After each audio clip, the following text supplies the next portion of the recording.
देश है। आज धरती पर चलते हैं। लक्ष्मी जी और जगन्नाथ जी। अरे आज बैकुंठ में क्या हलचल मची है? लक्ष्मी जी किस बात पर नाराज हो गईं? आइए सुनते हैं ये अद्भुत कथा। एक दिन बैकुंठ में लक्ष्मी जी ने जगन्नाथ जी से कहा, प्राणनाथ, मुझे एक बात जाननी है। भक्तों में कौन सच में विनम्रता रखता है? कौन ऐसा है जो बिना दिखावे प्रेम करे? जगन्नाथ जी मुस्कुराए, माता, आपकी इच्छा आदेश है। आज धरती पर चलते हैं। लक्ष्मी जी और जगन्नाथ जी साधारण वृद्ध दंपत्ति का रूप लेकर पुरी आए। लोगों को पता ही नहीं चला कि आज साक्षात भगवान और उनकी श्री लीला करने निकले हैं। सबसे पहले दोनों एक बड़े वैश्य भक्त के घर गए। वैश्य ने दोनों वृद्धों को दूर से देखा और बोला, अरे अभी दरबार लगने वाला है, बाद में आना, यहाँ कोई साधु महात्मा नहीं चाहिए। लक्ष्मी जी चुप रहीं, पर जगन्नाथ जी मुस्कुराते हुए बाहर आ गए। लक्ष्मी जी बोली, प्राणनाथ, धन तो बहुत है पर मन खाली है। अब दोनों एक विद्वान ब्राह्मण के घर गए। ब्राह्मण बड़े बड़े शास्त्र पढ़ा रहे थे, पर भीतर से घमंड से भरे हुए थे। उन्होंने कहा, हम श्रेष्ठ वर्ण के हैं,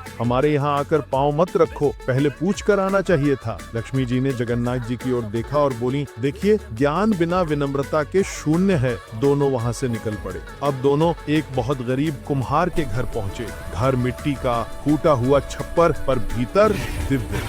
कुम्हार ने दोनों को देखा और तुरंत बोला, अरे माता पिता, आइए, मेरे घर में धन नहीं पर प्रेम बहुत है, थके होंगे, बैठिए। पत्नी बोले, हमारे पास सब्जी नहीं है, थोड़ा सा दलिया है, पर अगर आप ना खाएंगे तो हमें प्रसाद कैसे मिलेगा? दोनों वृद्ध रूप में बैठे और भोजन किया। कुम्हार ने एक भी पल ये नहीं देखा कि वे कौन है, केवल आदर दिया। लक्ष्मी जी बोली, प्राणनाथ, यही तो विनम्रता है। जो दूसरों को भगवान समझे वही असली भक्त है। जगन्नाथ जी मुस्कुराए, माता, आपकी परीक्षा पूरी हुई। अब दोनों बैकुंठ लौटे। खिड़की से बलराम जी सब देख रहे थे और अब क्रोध में तमतमाए हुए थे। बोले, लाला, लक्ष्मी बहू किसी गरीब मिट्टी वाले के घर भोजन कर रही थी, ये कौन सा नियम है? जगन्नाथ जी बोले, ताऊ, विनम्रता जाति धन नहीं देखती। किंतु बलराम जी नहीं माने। लौटते ही देखा बलराम जी अलग बैठे हैं, रूठे हुए हैं। सुभद्रा जी मना रही हैं, जगन्नाथ जी समझा रहे हैं, पर बलराम जी एक ही बात पर अड़े थे। जिस घर में सुविधाएं ही नहीं, वहाँ लक्ष्मी बहू कैसे भोजन कर सकती है? लक्ष्मी जी सब सुन रही थीं।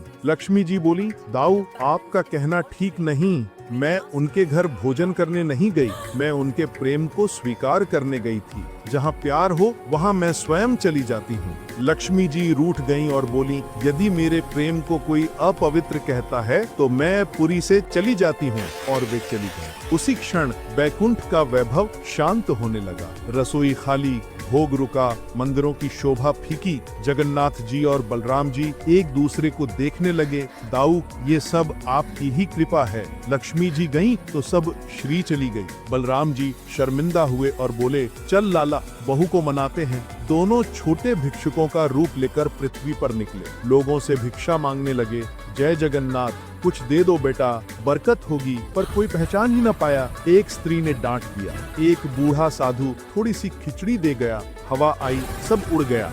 दोनों परेशान होकर बोले, अब बहू की खोज करनी ही पड़ेगी। जगन्नाथ जी बोले, जहाँ सबसे ज्यादा श्री होगी वहीं हमारी माता होंगी। देखा, एक घर चमक रहा था, अंदर दंपत्ति वस्त्र दान, अन्न दान कर रहे थे। जगन्नाथ जी बोले, दाऊ, यही घर है। अंदर पहुँचे और साक्षात लक्ष्मी जी वहीं थीं। बलराम जी सिर झुकाकर बोले, बहू, गलती हो गई, अहंकार में भूल हो गई, पर तू भी रूठ कर क्यों चली गई? जगन्नाथ जी कोहनी से इशारा कर रहे थे, दाऊ, जरा संभल कर बोलना। लक्ष्मी जी बोली, दाऊ, मैं रूठी नहीं, मैं आपको विनम्रता सिखाने गई थी। अब मेरा एक नियम सुनिए। बलराम जी बोले, बोल बहू, आज से जगन्नाथपुरी में दान, सेवा, भोग और प्रसाद में जाति, धन, कुल, वर्ण का भेद नहीं होगा। जिसके मन में विनम्रता होगी उसे ही श्री प्राप्त होगी और महाप्रसाद सबके लिए समान होगा। बलराम जी और जगन्नाथ जी दोनों मान गए। तभी से पुरी में विनम्रता, समभाव और महाप्रसाद की समानता का नियम स्थापित हुआ और लक्ष्मी जी वापस बैकुंठ लौटी। जय जगन्नाथ, जय लक्ष्मी माता।